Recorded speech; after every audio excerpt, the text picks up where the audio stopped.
sio sumbangan mek dadi liwatan. Apa? Iki ngono zaman modern, zaman milenial. Setan ngono diseset metu ketan. Ngawur.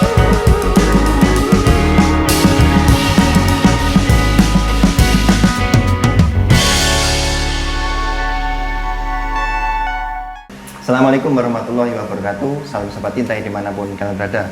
Kembali lagi dengan saya W. Alfi. Dimana lagi kalau tidak di ngobrol santai. Ngobrol santai kali ini kita bersama Cak Robert Bayonet. Gimana Cak kabarnya Cak? Alhamdulillah.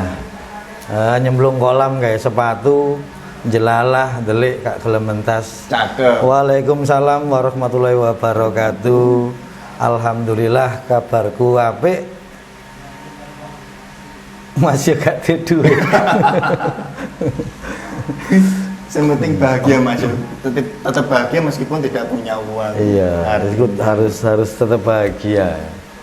Ngomong-ngomong nih Cak, ini Robert Bayonet itu asli namanya sampean atau punya nama ya apa? Kok Ya. namanya kebarat-baratan gitu loh, gaul sekali ini. Iya, mengingat kita ini di seni tradisi ya. Jadi namanya juga harus modern. Supaya seni tradisinya itu tidak dianggap jadul. Jadi yang melestarikan namanya juga paling tidak memberikan kesan wah Robert Bayonet. Tapi kalau dulu tuh enggak kalau dulu itu enggak modern namanya, kok tiba-tiba pindah ke yang modern. Malah yang dulu itu terlalu modern sehingga susah dihafalkan orang. Siapa namanya kalau dulu itu? Kalau nama asli Nama itu asli. Tit. Enggak boleh. Iya. Ini Cari di sakral ini. Cari di internet. Cari di Facebook saya. Facebooknya siapa? Robert Bayonet. Robert Bayonet. Robert Bayonet. Bayonet itu dari sebuah nama grup ini ya, grup lawak ya. Bayonet itu Banyolan Nekat. Jadi kita Banyolan Nekat. karena kita ini muncul di Surabaya ya wis nekat tok. Oh, siap. Jadi kita pakai nama belakangnya Robert Bayonet. Cak Robert, Iya. Samin ini sudah lama berkecimpung di dunia ludruk. Saya sejak dalam kandungan sudah Jadi kandungan itu sudah sudah seneng dengan ludruk ya. Ya awalnya ya sebetulnya sudah lama. Kalau berkecimpung atau masuk ke ludruknya ya sejak 2010-an ya.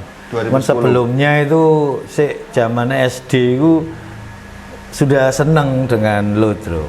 Setiap saya berangkat sekolah itu tetangga saya itu selalu nyetel kaset gitu ya. Nyalain kaset itu ludrukan setiap hari. Itu sejak SD itu. Sejak SD itu mau berangkat sekolah, kadang-kadang sampai terlambat itu dengerin ludruk itu karena penasaran. Itu dari radio atau dari TV kan mungkin zamannya. Dulu kan ada kaset ya. Oh, kaset. Jadi ada kasetnya Cak Kartolo itu kan banyak ya. Jadi setiap hari itu gonta-ganti. Tetangga saya yang nyetel itu. Jadi setiap mau berangkat sekolah pagi itu mesti nyetel. Jadi akhirnya ya di situ tertarik dengan yang namanya kesenian ludruk itu. Cak Robert, di Jawa Timur ini kan ada kesenian yang namanya ludruk. Dan anak-anak muda itu kurang tahu apa itu ludruk. Kira-kira ludruk itu apa sih Cak Robert? Ya, ludruk itu adalah kesenian yang lahir dari masyarakat Jawa Timur kelas bawah ya waktu itu ya. Jadi kesenian yang seni tradisi panggung yang menampilkan kehidupan masyarakat saat itu. Itu ludruk. Kalau sejarahnya? Ludruk sejarahnya itu berasal dari kesenian Lerok. Kesenian Lerok itu ditemukan oleh Pak Gangsar di tahun 1890 kalau nggak salah. Itu saya belum lahir itu. Iya, 1890 itu dengan ngamen, dengan konsep ngamen, jadi dari tempat satu ke tempat yang lain yang bentuknya masih belum ini ya, belum ada cerita ya. Jadi masih bentuk ngamen. Kemudian perkembangannya tahun 1907 itu muncul Pak Santik dengan kawan-kawannya, Pak Amir dan siapa lagi itu ya membuat sama lerok, tapi dengan beberapa orang ini ya sistemnya dengan ngamen ya. Kemudian dengan kenapa disebut lerok, karena waktu itu dandanannya itu lorek-lorek sehingga orang menyebutnya dari lerok menjadi lorek menjadi lerok. Kemudian perjalanan itu di Jombang di tahun 20-an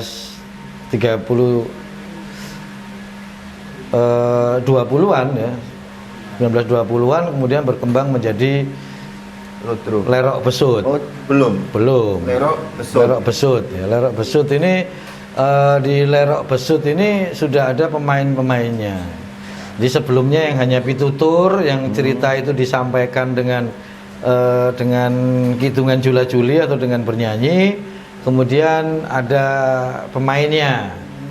Ketika berkembang menjadi besutan itu, dia akhirnya menjadi lerok besut.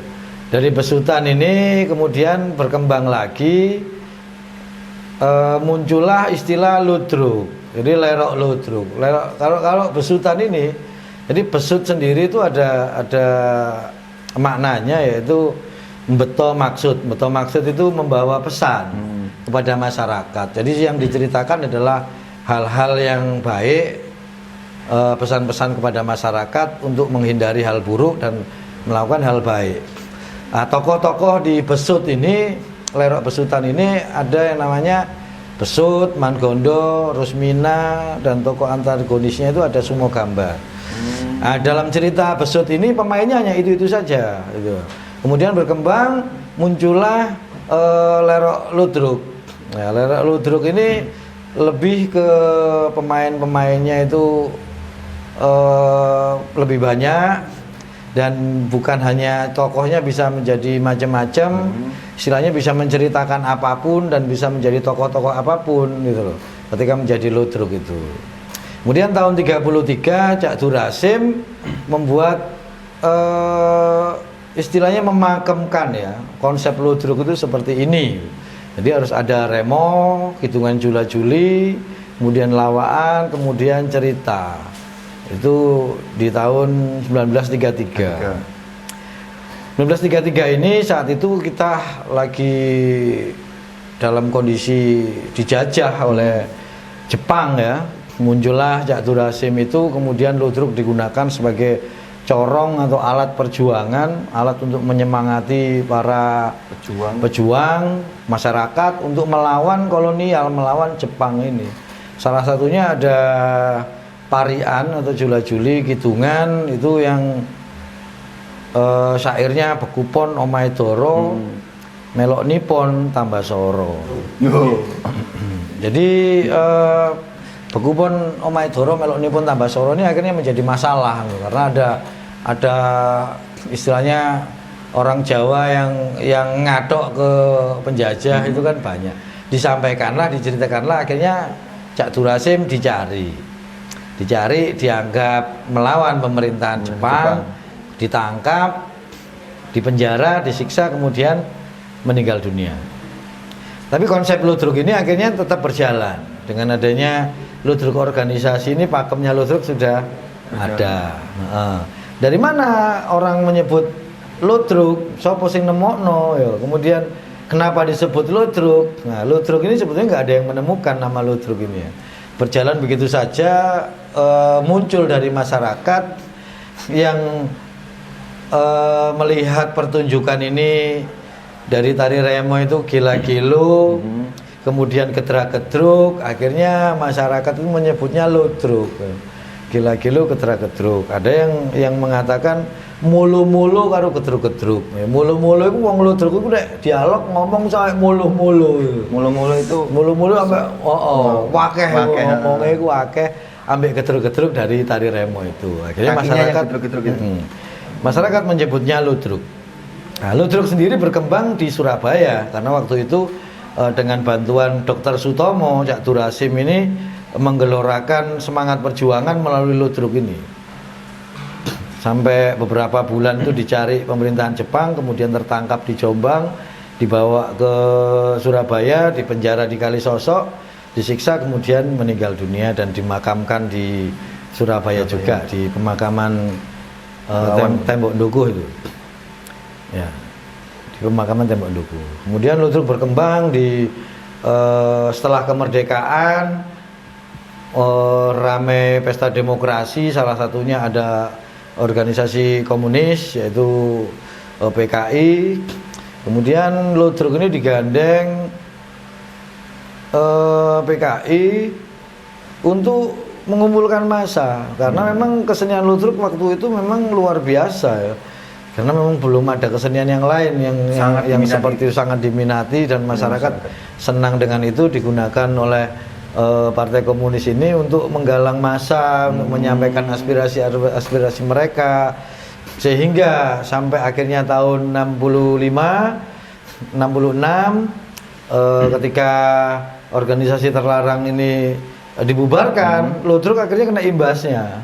Sampai akhirnya ludruk dilarang karena dianggap ikut menyebarkan ajaran betul PKI. Padahal ludruk sendiri ini akhirnya menjadi kambing hitam. Sebelum ada partai-partai ini ludruk sudah ada sejak dulu ya, sebelum zaman kemerdekaan. Kemudian tahun 70-an ludruk di tahun 65 ini sampai tahun 70-an ini ludruk dilarang, akhirnya diperbolehkan lagi dengan dilebur. Ludruk ini dilebur, akhirnya dengan dibawahi oleh instansi keamanan ya, instansi keamanan ya, seperti tentara, polisi. Berarti dulu kalau ada pertunjukan ludruk ada tentara polisinya gitu? Bukan berarti ludruk terus dijaga tentara, enggak. Dinaungi, bahkan anggotanya juga banyak yang dari tentara, banyak dari polisi. Akhirnya ludruk ini berubah nama. Ada ludruk Kopasgat, ludruk Brawijaya, ludruk dan lain sebagainya. Masuk Orde Baru, ludruk digunakan bukan hanya kesenian hiburan, tapi juga untuk menyampaikan program-program pemerintah, kebijakan-kebijakan pemerintah, misalnya pembangunan, KB, pendidikan dan lain sebagainya. Jadi sekitar tahun 70-an itu kemudian ludruk dilebur ya. Dilebur, akhirnya dengan pengawasan TNI, polisi, akhirnya ludruk-ludruk ini berubah nama. Ada ludruk Kopasgat, ludruk Brawijaya, yang nafas-nafasnya itu dengan militer betul gitu. Nah itu kan masa Orde Baru ya, masa Orde Baru cenderung ludruk digunakan sebagai corong pemerintah untuk menyampaikan program-program pemerintah seperti KB, pendidikan, kesehatan, olahraga dan banyak lagi. Sampai akhirnya masuk ke reformasi. Ya, reformasi saat ini saya masih menganggap ludruk masih hanya sekedar hiburan dan tetap ada program-program pemerintah yang disampaikan. Tapi saya lihat perkembangan ludruk sih sudah jarang lagi yang setelah reformasi itu sudah jarang lagi menyampaikan pesan-pesan pemerintah, lebih cenderung menyampaikan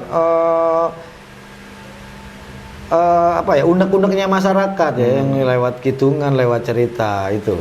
Berarti kalau dulu menyampaikan keinginan pemerintah untuk masyarakat, sekarang dibalik. Iya. Keinginan masyarakat untuk pemerintah. Memang harusnya begitu sejak awal, sejak zaman kemerdekaan itu harusnya memang begitu. Nah, begitu sejarahnya ludruk itu. Tadi kita sudah membahas tentang sejarah ludruk nih, Sobat Intai. Bagaimana kisahnya Cak Robert ini kok bisa memutuskan untuk jatuh cinta dengan ludruk itu, gimana awal mulanya? Iya, awal mulanya ketika saya masuk ke dunia teater ya, waktu masih SMA itu, kemudian saya belajar ada teater macam-macam, salah satunya adalah teater tradisional. Teater tradisional ini salah satunya adalah ludruk, selain tradisional yang lain. Kemudian saya mencari tahu ludruk ini bagaimana, karena ludruk ini merupakan kesenian asli dari Jawa Timur ya. Dari situlah saya mencari tahu tentang ludruk, sejarahnya, perjalanan ludruk itu mulai tahun berapa, asal muasalnya seperti apa. Dan dari sejarah-sejarah ini, dari perjalanannya, akhirnya saya merasa bangga dengan yang namanya ludruk ya. Bangga dengan kesenian yang luar biasa ini. Dan dari teater itu akhirnya saya mencoba untuk belok ke teater tradisi, yaitu ludruk. Itu waktu dulu. Ya. Yang menjadi motivasi Cak Robert untuk saya tak ketimbang kesenian yang lainnya, saya tak milih ludruk aja, itu apa motivasi terbesar? Ya, motivasi saya ya sebagai tanggung jawab ya, ketika melihat saat itu kesenian ludruk sudah mulai ditinggalkan, sudah mulai ini ya, sudah mulai susah peminat. Itu saya tanggung jawabku, aku arek Surabaya, ya aku duwe kewajiban untuk mempertahankan budaya lokal ini. Nek gak awake dhewe sapa maneh itu. Selain ludruk ini, itu tadi sejarah ludruk, perjalanan ludruk ini yang memotivasi saya supaya ludruk harus ada, harus tetap ada. Wis apa carane upaya-upaya kita untuk mengenalkan ludruk itu? Apa di Surabaya saja, Cak, ludruk ini? Mungkin di kabupaten atau daerah lain ada ludruk juga? Ludruk, kalau ludruk sih banyak ya, di mana-mana ya. Nggak tahu untuk saat ini, mungkin sudah mulai menurun ya. Kalau saat itu ludruk itu berkembang di beberapa kota, salah satunya Surabaya, Sidoarjo, Jombang, Mojokerto, Malang, dan mungkin di daerah-daerah lain yang areanya masih Jawa Timur. Karena ludruk sendiri ini kesenian asli dari Jawa Timur. Tapi juga ada di Jawa Tengah, juga ada kelompok ludruk yang memang mayoritas pendirinya atau kelompok ini terdiri dari orang-orang Jawa Timur yang ada di sana. Jadi Cak Robert, waktu saya kuliah dulu itu ada ekstrakurikuler itu seni. Jadi orang seni itu identitasnya kayak rambutnya gondrong, terus kuntritan, itu emang identitas orang seni itu seperti itu, Kak? Ya enggak sih, enggak mesti begitu ya. Ini gondrong ini soalnya gak iso motong rambut karena akeh sing diurusi. Bukan, karena akeh sing diurusi tadi gak sempat motong rambut. Bukan berarti orang seni itu selalu gondrong, selalu dikuncrit, selalu ruwes kayak ngomong. Sebetulnya tidak ya. Ada banyak juga seniman yang tidak gondrong ya. Gondrong ini mungkin lebih ke kebebasan ya, kebebasan. Terus bukan identitas sih sebetulnya ya. Cuman mungkin orang menganggap mayoritas itu seniman selalu gondrong. Mungkin ya itu mau karena kalau sing belum gak sempat ngurusi rambut, sing diurusi karya. Jadi bukan berarti aku tak gondrong rambut aku ketok seniman. Bukan sebetulnya. Lah aku ini memang anakku, istriku itu ketika saya pengen potong rambut gak boleh. Cok gak boleh. Cek ketok sangar. Tapi anak juga mengikuti jejak ayahnya, kayak penampilannya gondrong gitu. Kalau saya sih ke anak. Kalau anaknya. anak sih saya memberikan kebebasan ya sak karepe. Mereka adalah seperti manusia hidup. HE mereka selama itu untuk kebaikan, gak melenceng ke norma-norma yang ada ya gak masalah kalau saya. Bak gondrong, bak budak, sak karepe ya. Siap. Kalau untuk pendapat keluarga jenengan itu ketika jenengan masuk ke dunia ludruk itu gimana responnya keluarga? Ya, ayah awal-awalnya memang apa ya? Seperti tidak bisa terima, tapi mereka tidak pernah menyampaikan apapun ya. Mereka bahkan lambat laun mendukung gitu. Apalagi istri saya sendiri juga orang seni ya, dari cuman sastra, lebih ke sastra. anak-anak saya semuanya juga asik aja Seni. di seni ludruk ini. Bahkan mereka juga kadang setiap ada pementasan mereka juga ikut main, saya libatkan dan asik aja gitu. Berarti dulu orang tua Cak Robert ini sempat mempertimbangkan kalau mau berkecimpung di dunia ludruk itu. Terus kok mungkin ada sejarahnya kok bisa sampai orang tuanya itu setuju atau ada perjuangan Jadi dari Cak Robert sendiri? ya perjalanan dari orang tua sih sebetulnya orang tua saya itu tentara ya, tentara yang kebetulan juga pelukis, juga pemain teater ya. Cuman sebelum saya dewasa itu ayah saya sudah nggak ada, sudah meninggal. Makanya orang-orang di sekitar keluarga saya itu juga heran loh. Saya ini tidak pernah, istilahnya tidak pernah belajar ke ayah saya, tapi kok hampir sama ya kesibukannya itu hampir sama dengan ayah saya waktu itu. Ya mungkin nurun atau bagaimana ya, nggak tahu. Yang jelas itu begitu saja, mengalir begitu saja. Dan awalnya sih keluarga dari orang tua ini juga nggak mau peduli dalam artian terserah mau mau jadi apa ya sembarang. Yang jelas waktu itu memang keinginan keluarga saya juga kepingin saya itu jadi TNI ya. Mungkin Meneruskan nama belakang bayonet itu karena ayahnya Cak Robert ini tentara gitu kan? Ada bukan, bayonet itu banyolan nekat, jadi tidak ada hubungannya dengan keluarga saya. Gitu ya. Jadi memang waktu itu memang keinginan dari keluarga saya itu ya saya harus jadi tentara. Makanya saya sempat disekolahkan di STM khusus Angkatan Laut juga. Loh, pernah sekolah di Pernah. Itu nyebrang sekali sama sekarang itu. Sangat nyebrang ya. Dulu memang keinginan keluarga saya itu jadi tentara. Tapi tidak lama saya kabur dari STM khusus Angkatan Laut itu cuma 6 bulan aja saya keluar, kemudian saya sekolah lagi di SMA. Di SMA itu lebih ke apa ya? Seni, bukan? Saya cari SMA yang ada teaternya. Berarti mulai dari SMA itu Saya dari SMP sudah belajar teater. Mulai ikut apa? Ikut di paguyuban atau sekolah itu ada pelatihan dasar seni drama, jadi saya ikut di sana.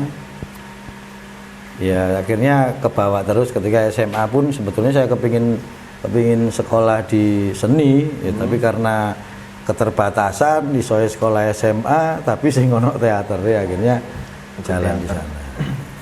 Kalau menurut Cak Robert ini yang sudah bergelut di dunia ludruk ini, kalau mau ikut ludruk tantangan terbesar atau yang sulit itu gimana? Ya itulah ini kalau ludruk dulu ya. Ludruk inilah kenapa ludruk ini akhirnya sulit untuk mendapatkan generasi.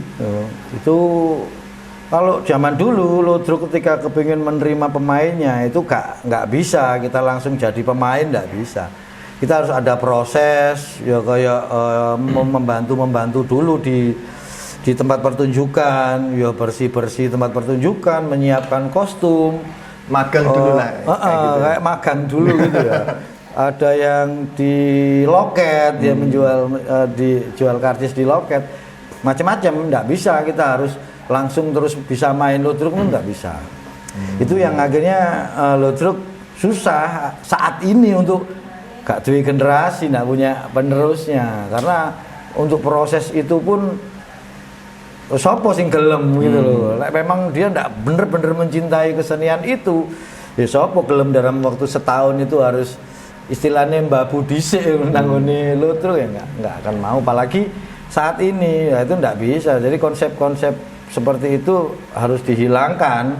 Kita harus mempermudah generasi kita untuk mempelajari atau tahu tentang ludruk ini. Aku pengen main ludruk, nah iso ayo langsung main. Prosesnya harus langsung dan pembelajarannya juga langsung. Itu yang sekarang. Yang sekarang harus yang begitu. dulu itu harus kayak harus ada proses. Ya memang panjang. akhirnya zaman dulu itu akhirnya kita menemukan aktor ludruk yang memang benar-benar mumpuni, memang benar-benar luar biasa, kuat karakternya, karena prosesnya panjang. Kalau sekarang itu lebih ke instan, tapi sekarang ini bukan lebih kepada kita cari pemain yang luar biasa, tapi bagaimana ludruk ini tidak hilang, tidak tergerus. Jadi seasik mungkin kita menarik anak muda ini untuk bermain ludruk. Nggak bisa kita buat seperti dulu.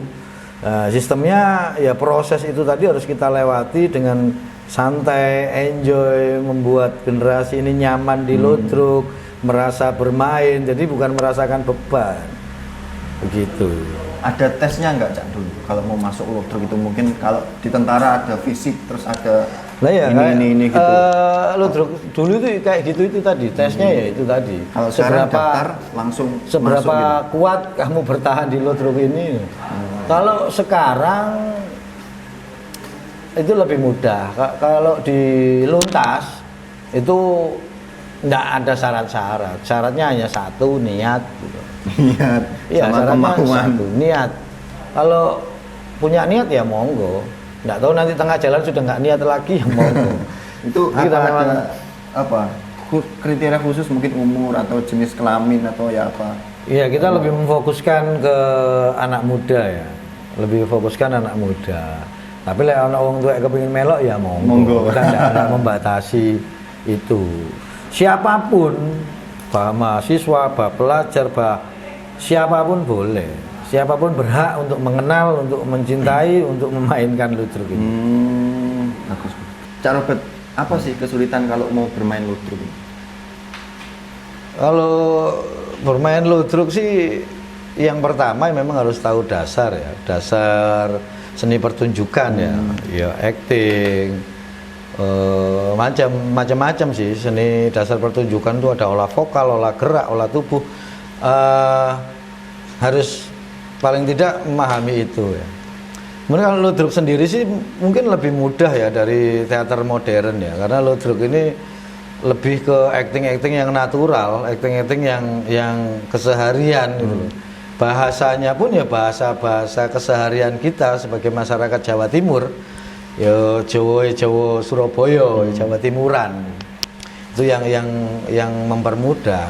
Cuman untuk konsep kita ini kan karena umum, jadi kita nggak mungkin langsung memberikan dasar-dasar seni pertunjukan itu. Dasar-dasar seni pertunjukan itu diberikan ketika kita berlatih itu secara langsung. Misalkan acting, kita nggarap sebuah pertunjukan gitu ya, pra produksi gitu ya, latihan itu di saat latihan itu secara bersamaan, jadi nggarap sebuah pertunjukan saat latihan ini pisan.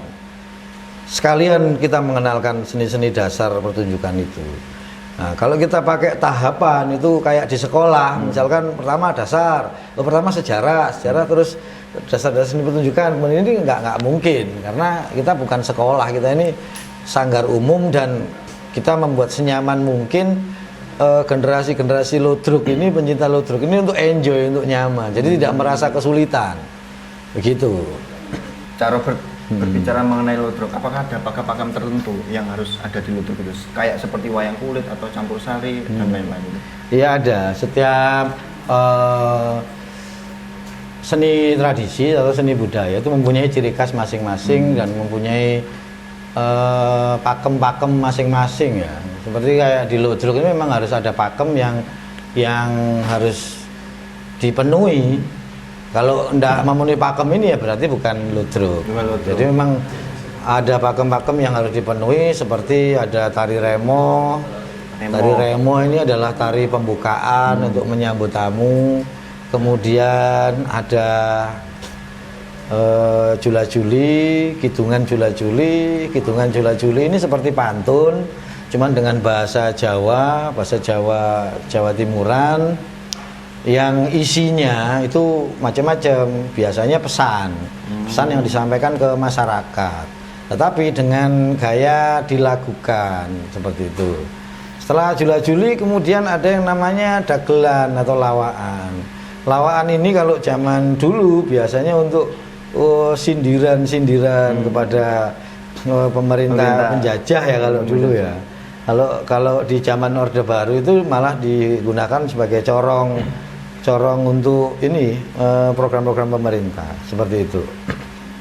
Kemudian masuk ke sebelumnya ada juga bedayan. Bedayan itu semacam kur gitu ya, semacam kur. Biasanya itu untuk mengolor durasi supaya pemainnya di belakang panggung itu sudah siap. Kayak sinden kalau di wayang itu. Iya, kalau di wayang itu seperti sinden. Tapi kalau sinden itu kan biasanya hanya duduk. Ya kalau ini biasanya ada di atas panggung berbaris gitu, berjajar, kemudian menyanyikan lagu-lagu tembang Jawa itu. Kalau dirasa cukup, di sini biasanya ada interaksi dengan penonton yang minta lagu gitu. Kemudian, yang namanya bedayan ini tidak pakem. Istilahnya kalau di dalam ludruk itu sunnah, boleh ada, boleh ya, ada, boleh jadi enggak. boleh ada, boleh enggak. Ada ya bagus, kalau enggak ada pun enggak ada masalah. Gitu. Kemudian masuk ke cerita ludruk. Cerita ludruk itu ada dua. Yang satunya cerita pakem, itu seperti cerita-cerita rakyat cenderung ke perjuangan. Cerita-cerita perjuangan rakyat bawah ya. Jadi tokoh-tokohnya pun ya tokoh-tokoh masyarakat bawah seperti Sarip, Sakera, kemudian Sawung Galing dan lain sebagainya. Satunya ada cerita fiktif atau cerita fantasi. Cerita fantasi ini lebih ke arah cerita-cerita yang dibuat oleh penulis itu tentang keadaan masyarakat bawah. Keadaan masyarakat bawah saat ini gitu ya. Macam-macam kan persoalan masyarakat bawah itu kan macam-macam ya. Tuh, kemudian suara rakyat ya, lebih ke suara rakyat untuk menyampaikan aspirasinya. Itu sih. Kemudian dari cerita ini endingnya ada pelajaran yang bisa diambil hikmahnya supaya ada hal-hal baik dan hal-hal buruk yang harus dihindari dari cerita itu. Itu ceritanya yang menentukan tema itu dari apa? Dari jenengan sendiri atau mungkin requestnya dari yang mengundang? Ya tergantung dari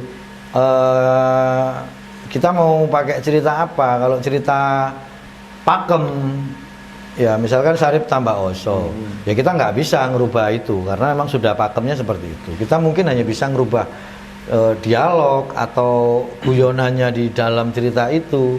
Itu kalau ceritanya ya kelompok ludruk manapun ya pasti ceritanya akan sama dan alurnya pasti akan sama. Nah, mengenai yang pilihan yang digunakan, misalkan yang ada job gitu ya. Kan ada pertunjukan itu kan ada dua, ada pentas mandiri, ada job-joban. Kalau job-joban ya tergantung yang nanggap minta cerita apa. Gitu. Nah, biasanya yang nanggap ini biasanya cerita-cerita yang konvensional, cerita-cerita tradisi, cerita-cerita yang pakem itu tadi, Sarip, terus Sakera, Pelanjang Kawat dan lain sebagainya. Kalau ludruk itu kan tadi ada tari remo, terus habis juli-julian, Jula-juli. Ya. Terus ada apa yang kayak sinden tadi? Bedayan. Itu idealnya berapa orang untuk menjadi kelompok ludruk ini? Sebuah kelompok ludruk itu kalau pemainnya ya kurang lebih ada 15 sampai 20 orang. Itu pemain. Kemudian ada namanya wiyogo atau pengerawit. Pengerawit itu kurang lebih ada 8 sampai 12 orang. Pemusiknya. Tari remo itu biasanya umumnya satu, tapi karena perkembangannya ada yang remo kembar, kemudian ada perkembangannya remo putri dan macam-macam ya. Yang jelas tetap tari remo, nggak boleh tari yang lainnya. Karena ciri khasnya harus ada di ludruk tadi. Ya. Menjadi syarat. Ya, kurang lebih ada 30-an orang lah untuk kelompok ludruk itu ya. Carbet, kira-kira yang menjadikan ludruk ini menarik itu apanya sih? Kalau sekarang nggak menarik. Nggak menarik. Nggak menarik. Kenapa nggak menarik? Ya kita lihat dulu. Yang menarik ini dari segi apa? Dari segi sejarah atau dari segi tampilan. Kalau sekarang sih ya karena dianggap jadul ya, karena dianggap jadul jadi kurang menarik sih untuk generasi saat ini. Makanya kita harus berupaya bagaimana ludruk ini terkesan menarik. Kalau sejarahnya sangat menarik sekali, Iya, tadi yang karena dijelaskan itu. karena ludruk ini Perjuangan adalah sekali. yang jelas ludruk ini menjadi alat perjuangan. Ludruk ini adalah kesenian, satu-satunya kesenian yang mengiringi perjuangan ya, perjalanan bangsa ini. Itu sangat menarik. Cak Robert, kalau menurut Cak Robert ini gimana perkembangan ludruk sekarang yang diselipi dengan inovasi-inovasi baru yang mungkin lebih ke zaman sekarang, itu menurut jenengan tambah bagus atau gimana? Nah, itulah ludruk sesuai dengan perjalanannya mulai tahun berapa 90-an sampai 1907. Kalau orang jalan itu sudah sangat lelah banget, sekali. terus kewesel banget, dipaksa berjalan pun akan terseok-seok. Iya kan? Ini butuh energi baru, butuh kekuatan baru untuk bisa terus berjalan. Apa energi baru ini? Energi baru ini harus menyesuaikan keadaan zaman. Sama ludruk ini juga berjalan sesuai dengan zamannya gitu loh. Kalau kita mau melihat sejarah itu Kontemporer. tadi, ludruk ini berkembang gitu loh. Nah, kalau kita saat ini problem kita pelestari ludruk ini adalah susah untuk menginovasi, susah untuk berkembang karena kita harus berhadapan dengan pakem-pakem yang dipakemkan sendiri oleh senior-senior kita. Jadi ketika kita mencoba berinovasi itu dianggap merusak seni budaya. Contohnya gimana itu, Cak? Ya, dengan kita buat cerita-cerita yang komedi ya, kita buat agak sentuhan modern, misalkan Bedayan itu kita buat karena ini kur, kita buat bukan hanya lagu Jawa, tapi ada lagu rock, ada cheerleader ya dengan tampilan yang seperti itu. Fungsinya apa? Modernisasi untuk menarik anak-anak muda ini tertarik lagi dengan ludruk. Hitungan Jula-Juli. Ini ada beberapa tahapan yang mungkin bagi anak-anak zaman sekarang membosankan gitu loh. Itu yang akhirnya ngantuk. Tetapi bagaimana hitungan Jula-Juli ini saat ini gak usah tahu-tahu. Kita ambil aja yang jenaka dari pengalaman saya pribadi ketika saya masih kecil, masih muda dulu, masih SMA. Yang saya sukai dari Jula-Juli ini adalah dangdutan gitu loh. Jadi Jula-Juli itu ada beberapa tahap. Jadi ada pos-posan, ada lamban, ada jangkepan, kemudian ada dangdutan. Lah dangdutan ini yang biasanya jenaka. Itu yang disukai oleh masyarakat, anak-anak muda lah. Makanya untuk saat ini kita tidak perlu berlama-lama di sini. Saya nggak mau berlama-lama di sini. Ketika mereka sudah mencintai ludruk, senang dengan ludruk, baru mereka akan tahu sejarahnya ludruk bagaimana. Oh, ludruk biyen itu seperti ini, gitu loh. Sama ketika zaman itu, oh ludruk biyen ini koyok lerok ini, koyok besutan. Dan ketika berkembang menjadi ludruk, ya dan ludruk berkembang lagi, ya kita akan melihat ke bawah lagi. Oh, biyen ngono, saiki yo harus ini harus disesuaikan dengan zamannya. Kalau tidak akan hilang. Ya benar sekali. Kalau kita nggak ikut dengan inovasi akan hilang. Kalau dulu dokar ini nggak menjadi mobil, ya sekarang mungkin nggak ada alat transportasi. Dokar terus. Jadi memang ludruk pun ya harus berkembang tanpa harus menghilangkan pakem-pakemnya. Jula-juli ini ono, tapi apa konsepnya? Remone ono. Bagaimana bisa lebih menarik gitu loh. Ceritanya ono, tapi apa bisa menarik anak-anak muda. Makanya harus kita kombinasi dengan komedi-komedi yang lain, dengan unsur-unsur kekinian yang lain. Gitu loh. Materi-materinya ya harus fresh yang bisa diterima oleh anak-anak muda. Kalau respon masyarakat sekarang melihat ludruk dengan inovasi baru itu gimana, Cak? Luar biasa. Jadi ketika saya membuat konsep ludruk modern, ketika konvensional itu sudah banyak ditinggalkan, justru kita itu berhasil menarik penonton. Ketika tahun 2000 sampai 2019 kita pernah memenuhkan gedung di THR di Surabaya itu. Tempat ini sudah dianggap sepi kayak kuburan, tapi kita berhasil mendatangkan dan memenuhkan gedung ini. Jadi kan berarti ini bukti bahwa ludruk masih diminati oleh anak muda, masyarakat. Benar. Tergantung bagaimana konsepnya. Gitu loh. Yang terpenting adalah generasi muda ini kenal dengan ludruk, senang dengan ludruk. Masalah sejarah itu akan mengikuti. Mereka akan mengenal ludruk lebih jauh. Mereka, ya apa sih biyen ludruk itu? Kok saiki dadi sakmene? Lah ini akan menjadi sejarah itu, dan kita harus berani berinovasi, berani berubah Tanpa menghilangkan unsur tanpa menghilangkan sejarahnya. pakem-pakemnya, tanpa menghilangkan remo, tanpa menghilangkan jula-juli. Ceritanya juga harus cerita kerakyatan atau cerita masyarakat bawah. Itu aja. Cuman kemasannya harus modern, harus mengikuti yang sekarang. Promo harus sosial media ya harus kita gunakan. Berarti juga dari sosial media itu juga mempromosikan ludruk. Ya, ya upayanya itu. Yang terpenting adalah budaya ini kan yang membuat bangsa ini besar. Benar. Iya kan, bangsa itu besar karena budaya-budayanya yang luar biasa. Ya kewajiban negara ini untuk ngopeni budaya ini, jangan sampai hilang. Ada beberapa lagu daerah akhirnya diklaim negara lain. Ada lagu karena kurangnya perhatian negara ya, kepada Sampai dicuri budaya-budayanya ini. Jangan kemana-mana, kita akan membahas tentang sejauh mana pemerintah peduli terhadap kesenian yang ada di Indonesia, terutama masalah ludruk. Jangan kemana-mana, tetap di Ngosan Ngobrol Santai.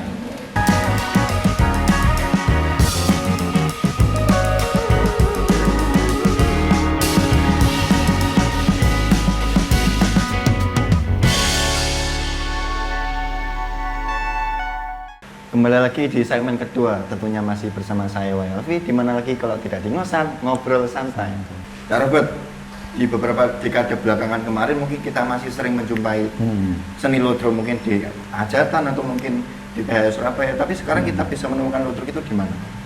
Iya, kalau dekade-dekade yang lalu memang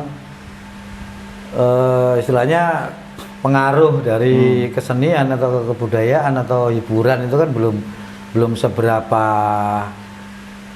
deras ya seperti sekarang ya. Jadi masih banyak alternatif hiburan itu arahnya masih ke seni tradisi ya, baik itu ludruk di tanggapan atau ludruk di hajatan ya, maupun ludruk di tempat-tempat kesenian. Tetapi karena masuk ke saat ini semakin banyak budaya asing yang masuk, teknologi juga semakin banyak, semakin tinggi, kemudian tempat hiburan juga semakin banyak, sehingga orang sekarang ini mempunyai alternatif yang lain selain ludruk. Kemudian kurangnya edukasi atau penyampaian terhadap generasi atau kampanye tentang seni budaya khususnya ludruk kepada generasi sekarang gitu loh. Jadi kalah dengan istilahnya promo-promo yang ditawarkan oleh hiburan-hiburan yang saat ini. Sementara ludruk saat itu tidak ada upaya untuk itu, sehingga ya dengan minimnya penonton, kurangnya antusias masyarakat itu menjadikan ludruk semakin susah ditemui saat ini. Untuk di tempat di gedung-gedung ya, di ini kalau dulu kita bisa lihat ludruk di Pulau Wonokromo misalkan di Surabaya, kemudian bisa nonton di THR. Tapi salah satunya adalah ruang budaya yang semakin sempit ya. Ruang-ruang budaya ini untuk seni tradisi sudah tidak ada, sehingga ya hanya istilahnya jagakno ya, hanya berharap kepada yang nanggap ya, yang ngejob ya. Kalau itu nggak ada ya nggak ada gitu. Makanya kita butuh sebetulnya ludruk saat ini sih lebih butuh ruang-ruang budaya. Wadah. ruang budayanya. Ruang budayanya. Jadi memang sulit sekarang itu menemukan ludruk ya. Iya, mungkin ya bisa tapi di YouTube. Di YouTube. Iya. Kalau enggak gitu nunggu job-job dari Ya, orang yang betul. Terus menanggapi tentang perkembangan zaman sekarang, Cak Robert. Itu kan kesenian itu mulai tersingkirkan karena mungkin perkembangan informasi teknologi itu. Iya. Menurut sampean gimana itu? Ya memang jelas itu perkembangan zaman itu sudah nggak bisa dilawan. Kita harus proses mengikuti perkembangan zaman itu. Kesenian tradisi pun tentunya ya harus mengikuti bagaimana konsep yang harus dibuat lebih kreatif lagi supaya bisa diterima oleh zaman sekarang, asalkan tetap menjaga pakem-pakem yang sudah ada, yang tidak boleh hilang.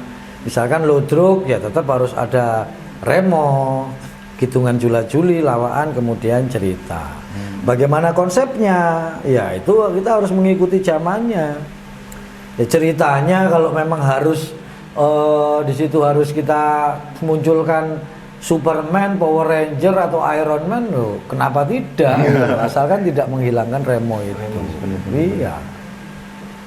Jadi berarti sampean juga mengupayakan ludruk ini dimasukkan ke YouTube juga, Instagram juga gitu, Cak? Betul. Ya, kita memaksimalkan teknologi ya. Kalau sekarang zamannya medsos ya, paling tidak promo ataupun tayangan-tayangan atau hasil-hasil dari kita pentas, kita rekam, kemudian kita sampaikan ke YouTube, ke Facebook, ke IG ya.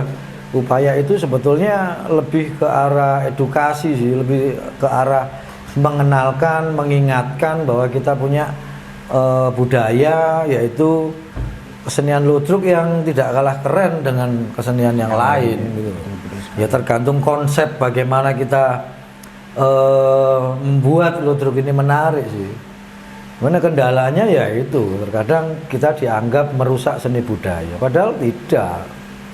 Kita hanya berproses mengikuti zamannya supaya seni tradisi ini, supaya ludruk ini bisa dinikmati disukai oleh generasi yang sekarang itu. Cara kalau berbicara tentang media sosial itu kan luas sekali dan yang di situ banyak netizen itu. Banyak. Netizen itu merespon jenengan itu gimana? Ya kalau mungkin ya tanggapannya baik, cuman ya itu ya kita masih kalah gitu loh, masih kalah dengan konten-konten yang lain ya, konten-konten yang lain yang apa ya sifatnya bebas ya. Kita kurang banyak lah untuk mengkampanyekan itu. Selama ini memang tanggapannya baik, cuman karena kurang istilahnya kurang luas ya, kita kurang luas untuk menyampaikan itu. Ya sebetulnya ini tanggung jawab kita untuk menyampaikan kepada generasi muda, bukan hanya goyang, bukan hanya nyanyi, tapi ada budaya kita yang perlu diperhatikan, yang perlu ada perhatian. Lek awakmu ngerti yo, kan wong Indonesia, kamu tahu ada budaya dan kamu tidak perhatian, paling tidak itu bisa memberikan masukan. Lek kon gak iso ngelakoni ya paling tidak kamu bisa menghargai lah karya-karya dari seni tradisi itu. Ya kon wong Indonesia gak menghargai seni budayamu, ya kon berarti gak berbudaya. Ya ojo urip nang Indonesia. Iya, betul sekali. Iya. Kamu hidup di Indonesia lah, di Indonesia ya harus mencintai budaya Indonesia. Karena yang menyebabkan Indonesia ini besar ya karena berbagai macam budaya-budaya ini. Indonesia tidak ada apa-apanya kalau nggak ada budaya-budaya ini. Yang dibangun itu kan, yang bangun Indonesia kan budaya yang beragam-ragam ini. Nah sekarang kita menganut media sosial dengan apa ya, konten-konten yang gak jelas, yang tidak ada unsur budayanya, ya boleh. Tapi ya sekali-sekali ojo lali karo budayamu. Oleh boleh. Kita boleh berkarya apapun, tapi ya jangan lupa bahwa kita juga punya budaya sendiri. Yes, paling enggak kon delok, kon like, kon opo, kon komen dengan yang baik, itu sudah luar biasa. ojo njegidek ae ngono meneng ae. Ini budayamu. Tapi Kalau perkembangannya bukan- memang dari tempo sekarang terus apa ya maksudnya itu peminatnya setelah berenovasi dengan Iya, itu ada. Kalau kita seperti yang kita upayakan di Luntas itu ya kita berupaya ludruk ini dikemas untuk lebih modern dan terbukti bahwa tahun 2017 sampai 2019 Luntas dengan konsep ludruk modernnya ya berhasil untuk memenuhkan gedung THR ya yang sudah dianggap sebagai sepi seperti kuburan yang nonton itu hanya belasan orang. ya sampai beberapa tahun itu ketika kita masuk di sana Luntas pentas di sana kita berhasil kok menarik penonton sampai di atas 100 dan itu rata-rata anak muda. Wow. Tahun Keren. 2017 sampai 2019 kita berhasil memenuhkan gedung sampai beberapa kali. Selama 3 tahun ini, selama kurang lebih 2 tahun ini, kita berhasil memenuhkan gedung itu sampai beberapa kali. Dan selama 3 tahun itu penonton kita yang paling sedikit itu 180 sekian. Itu paling sedikit. Paling sedikit. Keren. Di saat kesenian tradisi itu sudah tidak ada peminat dengan konsep konvensional, kita berhasil dan terbukti gitu loh, dan ada dokumentasinya. Siap. Gitu loh, ada bukti-bukti itu bahwa sebetulnya memang ada niatan instansi terkait untuk memajukan kesenian ludruk bisa. Nah, kita ini Luntas ini loh anak-anak biasa.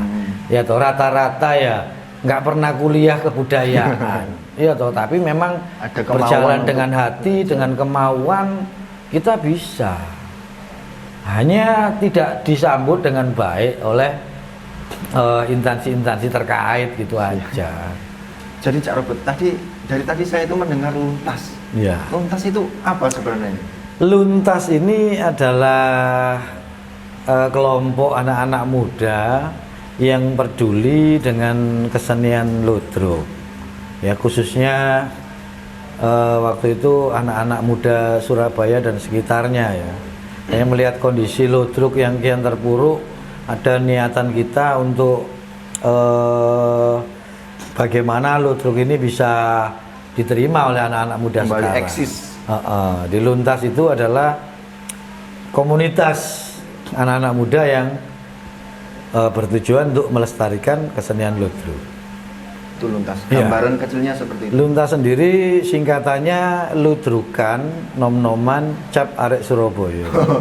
Tapi Ya. orangnya bukan dari Surabaya aja, mungkin dari Sidoarjo juga banyak. Nah, bukan hanya dari Surabaya, dari Sidoarjo, dari Tuban, dari manapun yang mereka sedang bekerja di Surabaya atau beraktivitas di Surabaya, berkesibukan di Surabaya dan mengisi waktu kosongnya di ludruk Luntas. ini, di Luntas ini.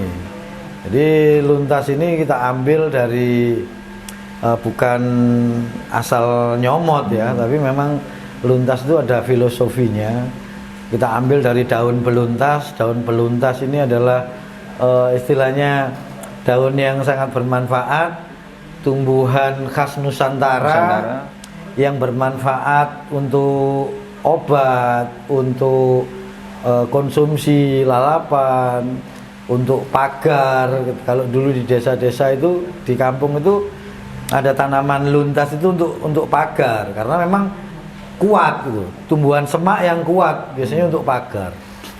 Nah, dengan harapan luntas mampu untuk memberikan obat kerinduan untuk pencinta ludruk ya, mengobati bahwa ludruk itu tetap ada ya.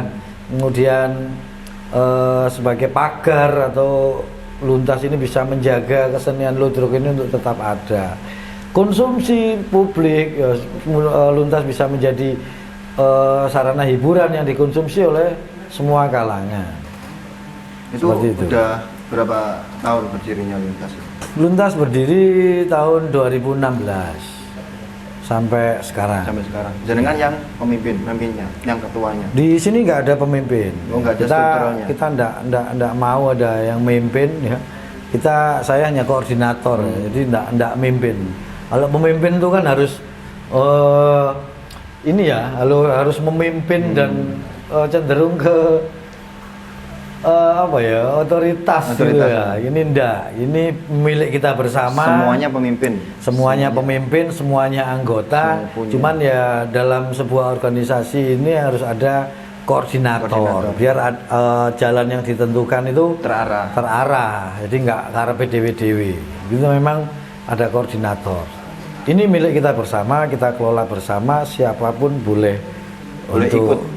Siapapun boleh gabung, siapapun boleh beraktivitas, belajar dan melestarikan kesenian di Luntas. Luntas itu apa memang mendalami ludruk saja atau mungkin banyak seni juga di situ? Ya namanya ludrukan ya ludruk. Namanya ludrukan ya khusus ludruk aja. Istilahnya kita itu masih dalam belajar, mau belajar kesenian lain. Ini yang perlu diselamatkan kesenian kita dulu. Siap. Iya. Jadi Cak Robert melihat anak muda generasi sekarang yang kurang berminat dengan seni budaya, itu menurut jenengan gimana ya?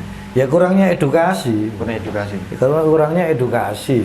Tugasnya siapa? Ya instansi terkait lah, baik dinas pendidikan maupun dinas kebudayaan. Paling tidak di sekolah itu harus ada edukasi yang namanya seni budaya, khususnya ludruk.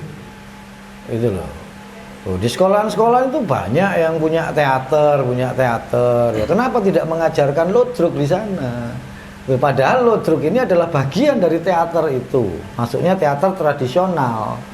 Kenapa tidak disampaikan, tidak diajarkan? Nah, ini kan sing bermasalah kan akhirnya guru-guru seni teaternya itu. Kenapa nggak memperkembangkan?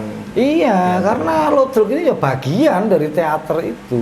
Lebih ke teater tradisi, lebih ke teater tradisional. Dan ini yang harus kita jaga. Paling tidak ada edukasi di sana tentang pengetahuan tentang kesenian ludruk. Syukur-syukur ya diajarkan cara bermain ludruk. Sama saya dulu juga ada mengelatih teater ya, bukan hanya drama saja, bukan hanya teater saja, tapi kita juga ketika kita harus bermain ludruk ya ayo kita main ludruk semua. Nah ini minim sekali di Surabaya dan Sidoarjo edukasi tentang ludruk ke anak generasi muda. Kesenian itu akan bertahan ketika ada generasi yang jalan di sana. Salah satunya generasi yang kuat itu adalah di sekolah-sekolah ini, para pelajar ini. Para pelajar ini paling tidak ada edukasi tentang ekstrakurikuler ludruk, tentang ludruk. Seni yang lainnya. Iya. Seperti karawitan. Karawitan kenapa sampai sekarang bertahan? Masih banyak, festival pun juga peminatnya banyak. Karena setiap sekolahan banyak yang masih melakukan atau masih ada ekstrakurikuler karawitan. Cuman sayangnya kebanyakan karawitannya itu karawitan lebih ke arah Mataraman ya, lebih ke arah, tapi bukan ke arah Jawa Timuran. Ya ada yang ke Jawa Timuran ada. Jadi Kak, saya lihat ini memang sebenarnya ada sebagian pemuda atau mungkin ada yang minat dengan kesenian mungkin itu ludruk, tapi mereka itu malu atau mungkin apa yang saya persiapkan, itu pesan-pesan yang mungkin bisa saya sampaikan untuk mereka itu gimana? Karena mereka tidak mengerti dan tidak tahu gitu loh. Banyak kok yang akhirnya ketika tahu kita loh mulai kapan ini, bagaimana caranya, aku juga pengen, itu banyak. Cuman ya karena mungkin kurangnya informasi ya, kurangnya informasi tentang di mana kita bisa belajar ludruk, bisa mengetahui sejarah ludruk selain di media sosial. Secara langsung itu ada beberapa, kayak di Surabaya itu ada beberapa kelompok ludruk anak muda ya, meskipun tidak, istilahnya tidak aktif. Aktifnya ya ketika ada program-program pemerintah saja, tapi secara mandiri tidak ada, kecuali Luntas saja. Apalagi di Sidoarjo ini sudah tidak ada ada generasi ludruk Sama sekali. sama sekali. Kenapa saya tahu? Ya saya mencari data karena memang yang kita lihat sekarang kenyataannya Sidoarjo itu tidak punya. Itu loh. Nah, dan ini ya perlu diselamatkan. Makanya akhirnya Luntas ini membuat cabang atau membuat apa ya? Kelompok lagi di Sidoarjo dengan sebutan Balada. Bala ini barisan ludruk anak muda Sidoarjo. Yang konsepnya hampir sama dengan Luntas. Bagaimana kita bisa menarik generasi pemain dan generasi penonton untuk mencintai ludruk. Gitu.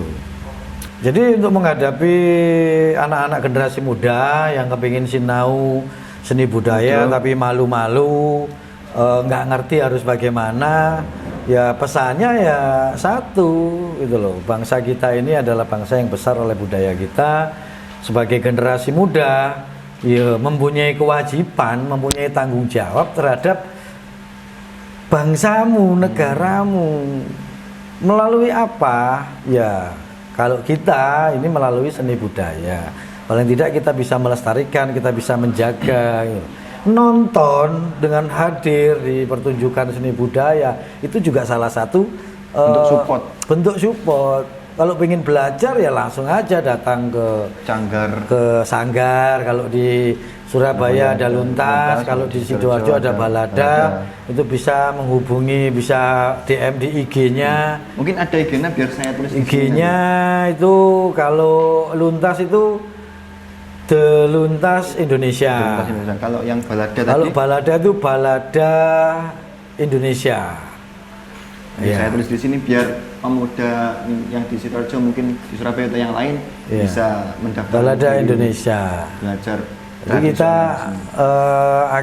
dari Balada dan Luntas ini kita juga menggandeng kelompok-kelompok ludruk muda yang lain di Surabaya yang bisa mengikuti konsep Luntas, yaitu ludruk modern ada beberapa. Makanya akhirnya kita bikin komunitas lagi, istilahnya paguyuban, yaitu Republik Ludruk Indonesia.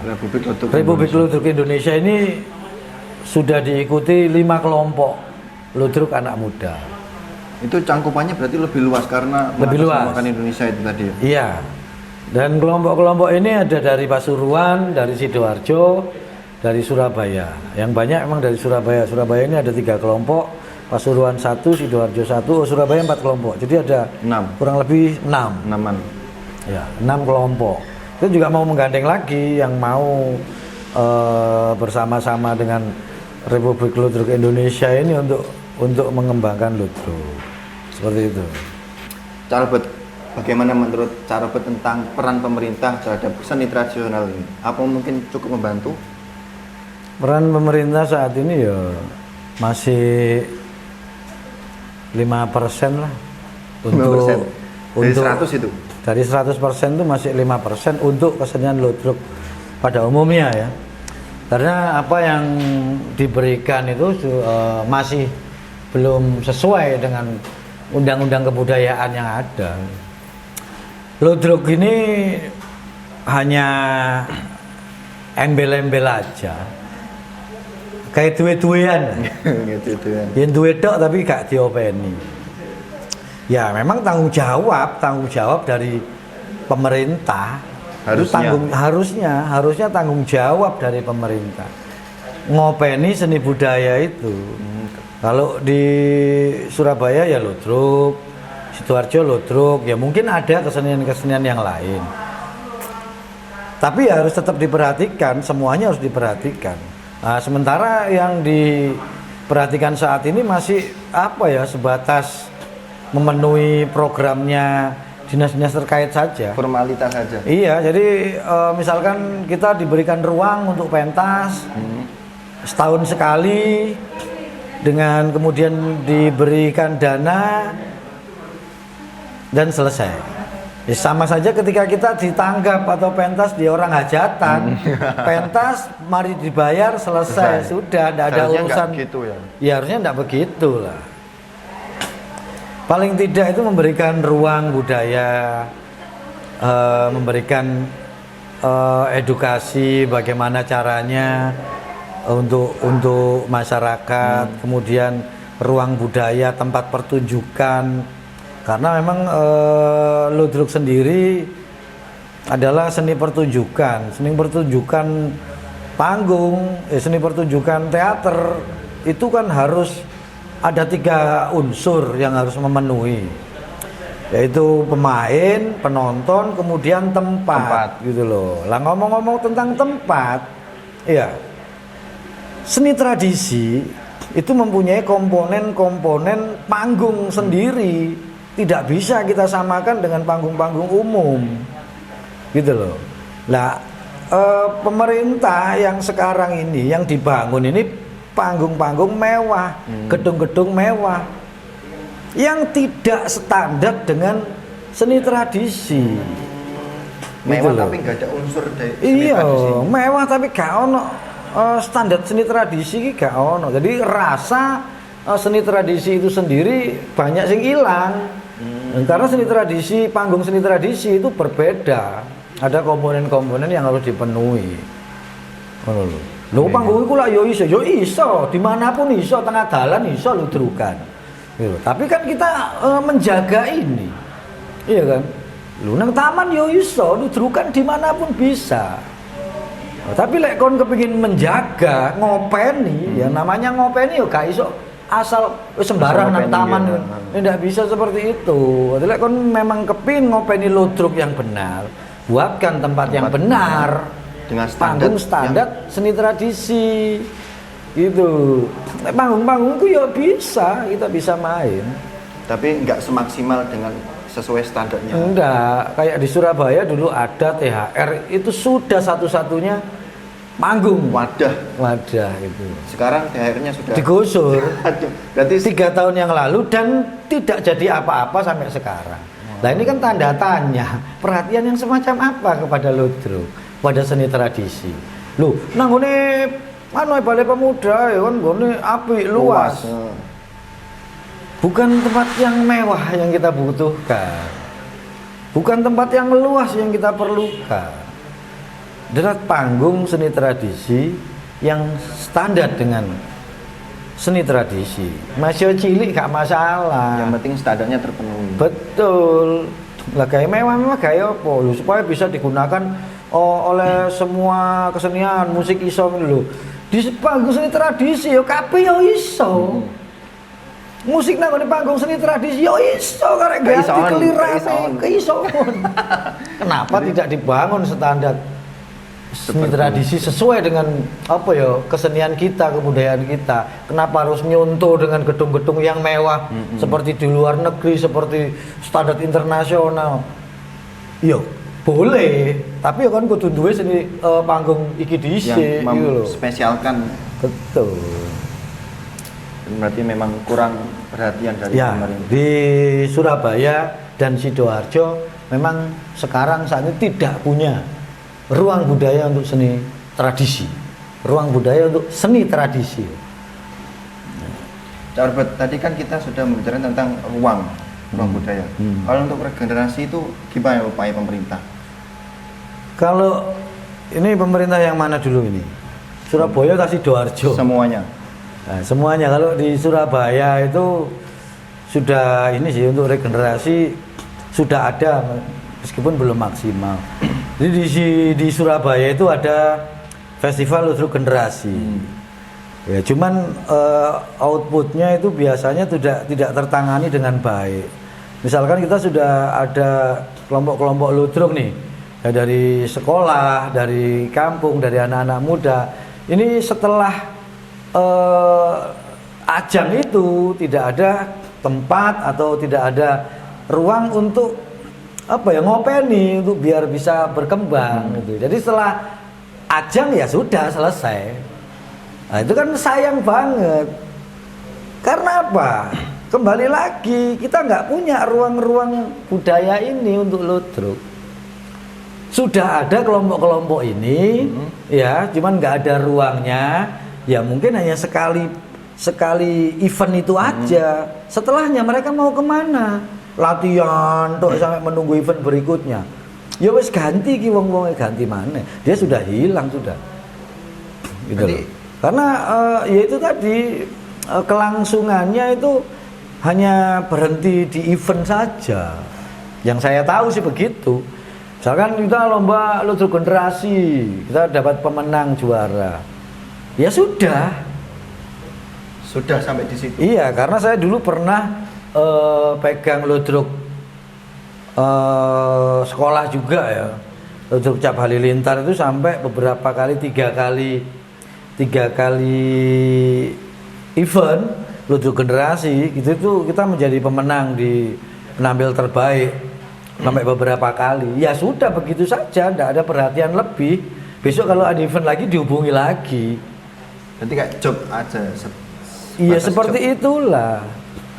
Bagaimana bisa berkembang? Ya selama ya itu tadi selama programnya sudah terpenuhi ya sudah. Programnya ya event itu. Setelah event selesai ya udah. Ya sudah. Berarti nggak ada upaya pemerintah. Nggak ada.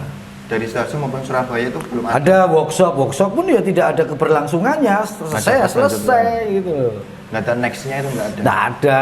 Outputnya bagaimana nggak ada. Cara buat sekarang kita terkena dampak COVID-19. Banyak sektor yang terdampak akibat COVID-19. Salah satunya yaitu para pekerja seni. Menurut jenengan itu gimana? Ya sangat terdampak ya. Yang ini bukan karena saya seniman ya, tapi karena memang yang paling terdampak itu adalah pekerja seni. Kalau yang jualan masih bisa jualan walaupun dibatasi ya. Tapi kalau namanya pekerja seni sudah tidak boleh atau dilarang untuk melakukan kegiatan seni termasuk pentas. Tentunya ya sangat berdampak sekali. Secara umum ya, pekerja seni itu kan banyak, seni musik, seni tradisi, seni dan lain-lain.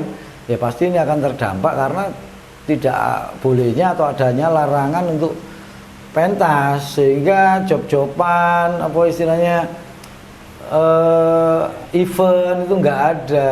Nah padahal pekerja seni ini kan hidupnya dari berkesenian. Nah kalau keseni ini harus berhenti ya sangat berdampak.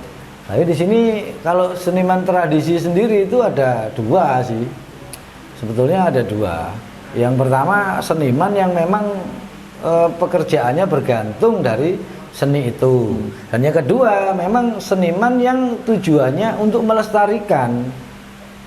Bukan konotasinya bukan uang. Ini yang nggak akan terdampak. Yang memang dia pelestarian ya. Cuman pelestariannya itu akhirnya menjadi terhambat gitu aja karena nggak boleh pentas, nggak boleh kegiatan. Tapi kalau yang terdampak ya seniman tradisi yang memang bergantung pada kesenian itu. Terdampaknya ya semua pasti terdampak, semua terpengaruh ya.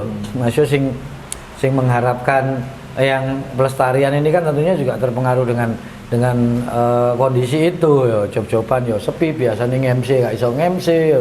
Biasanya di job ndagel itu gak iso ndagel. Situ aja sih terbatasnya sih. Kalau bagi ludruk sendiri ya itu dampaknya semuanya pasti terdampak. Ludruk sendiri memang nggak bisa pentas. Berhenti total. Atau mungkin memang tampilnya ludruk itu malam sehingga nggak bisa, nggak boleh. Oh nggak boleh. Larangan, namanya dilarang ya nggak boleh. Pagi malam pun ya pokoknya dilarang. Kan gitu aturannya. Iya. Kalau pedagang sampai jam 8. Nah, segala kegiatan seni, pertunjukan, event seni budaya tidak boleh. Berarti gak oleh. Berarti gak ngapa-ngapain kita. Nah, yang kita butuhkan adalah setelah ini ya ketika ada kelonggaran ya diberikanlah kita aturan yang lebih layak untuk kita supaya bisa main. Ya toh jangan dibatasi. Kalau kemarin memang ada pelonjakan mau tidak mau ya sebagaimana lagi ya sudah kita ikuti saja. Jadi menurut Saman ini gimana ya cara supaya pelaku seni atau pekerja seni itu bisa tetap bertahan di tengah pandemi seperti ini? Mungkin ada tips-tips bagi mereka? Menghadapi pandemi ya semuanya pasti akan terdampak ya. Salah satunya adalah pekerja seni. Pekerja seni kan juga digolongkan. Pekerja seni apa? Pekerja seni musik, seni tradisi, dan seni-seni yang lain ya. Dan kalau di Ludruk sendiri ya pasti akan berpengaruh ya. Job-joban nggak ada karena memang aturannya nggak boleh kita pentas. Sehingga ya menurunkan pendapatan kita. Tetapi di Ludruk sendiri itu kan ada seniman itu kan ada dua ya. Yang satu memang bertumpu penghasilan seni, yang kedua ya memang hanya ingin melestarikan, hanya ingin peduli, istilahnya sing gelem bondo dhewe gitu. Justru malah menghidupi seni itu. Jadi ada dua, satu mencari penghidupan dari seni, satu menghidupi seni. Semuanya sih baik karena untuk biar seni tradisi ini tetap ada. Tetap ada. Nah, itu sangat berdampak. Kalau untuk yang seniman yang bukan untuk mencari hidup tapi untuk nguripi seni itu sendiri, ya dampaknya mungkin kita sudah nggak bisa pentas lagi, nggak bisa main lagi. Akan tetapi ada cara-cara, kalau memang itu tujuannya melestarikan Ludruk atau mengedukasi tentang kesenian Ludruk, banyak cara. Kita manfaatkan teknologi, misalkan kita unggah di YouTube atau kita bikin konten-konten yang mengenai edukasi Ludruk, kayak podcast Ludruk Radio yang tidak harus menggelar sebuah pertunjukan. Gitu sih upaya-upaya kita sih. Ya, siap. Dan memang banyak yang terdampak. Seniman-seniman ini kan akhirnya tidak bisa pentas, akhirnya jualan, akhirnya jadi kuli, jadi apa, akhirnya banyak. Dan ya bagaimana lagi, kita ya harus menghadapi semua ini. Upaya pemerintah untuk seniman ya belum maksimal. Memang belakangan ini saya lihat itu Pak Cak Robert, memang para pelaku seni itu banyak yang beralih profesi. Mungkin dari seni karena mungkin kondisi seperti ini jadi beralih profesi, jadi seni mungkin jadi pekerja. Habis itu banyak yang menjual alat seninya. Betul. Terus habis itu ada yang bubar seninya juga. Itu gimana menurut Anda supaya bisa mengoptimiskan kembali mereka? Ya sangat dampak dari pandemi ini memang berat sekali untuk seniman ya. Kembali ke kebutuhan hidup, gitu loh. Mereka harus menghidupi keluarga, mereka harus mencari makan ya. Ya kalau bertahan mereka ya dengan mencari pekerjaan yang lain. Memang banyak akhirnya kesenian-kesenian yang bubar ya karena tidak ada, istilahnya tidak ada pendapatan dari seni itu. Seperti itu sih. Yang bubar ini biasanya yang memang seni ini digunakan untuk mencari uang. Kalau memang kelompok ini memang untuk melestarikan seni budaya, saya rasa akan bertahan. Jadi nggak ada pengaruhnya. Niatnya juga ya. Iya, nggak ada pengaruhnya. Itu melakukan seni untuk mencari rezeki atau mensenikan itu tadi. Nah, kalau di Luntas ini nggak pengaruh sih karena memang tujuan kita adalah tidak mencari hidup dari Ludruk tapi menghidupkan Ludruk. Iya, jadi ya lebih ke kalau teman-teman Luntas ini kan sudah punya pekerjaan yang lain. Yang kita pikirkan ya seniman-seniman yang lain yang tidak punya pekerjaan tetap itu, yang hanya mengandalkan seni itu sendiri. Tapi kan sebenarnya bisa saja ya kalau semuanya membagi waktu, kalau mungkin supaya Ludruk ini tidak tenggelam, jadi saya kerja, habis kerja saya main Ludruk untuk yang dilakukan memang begitu sekarang. Karena memang enggak bisa kita bertumpu dengan penghasilan dari Ludruk. Semua seniman-seniman Ludruk sekarang pun ya akhirnya ketika itu kosong ya mereka bekerja yang lain. Iya. Cuman ada memang yang bertumpu kepada kesenian itu. Kalau nggak ada pentas, mereka bisa menyewakan kostum, bisa menyewakan alat kalau nggak ada pentas sih. Ketika itu dengan pandemi ini sopo kate buat event, siapa yang mau nyewa, nggak ada. Ya itu aja sih dampaknya sih. Cak Robert, ini pertanyaan terakhir ini. Harapan jenengan untuk kesenian Ludruk ke depan itu gimana?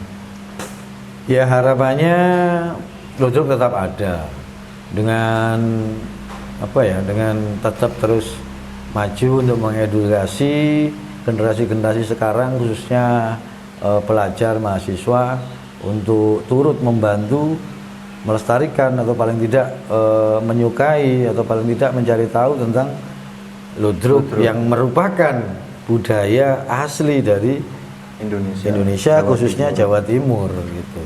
Itu tadi Sobat Intai, ngobrol santai kita dengan Cak Robert Bayonet, yaitu pelaku seni Ludruk. Terima kasih Cak Robert sudah memenuhi undangan kita untuk ngobrol santai seputar Ludruk. Bisa tutup ini dengan Kidung Jula Juli.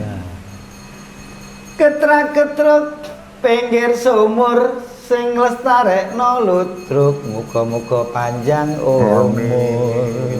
Matur nuwun, salam budaya. Saya Wahyu Alvin Berdiri, inilah Ngosan Ngobrol Santai.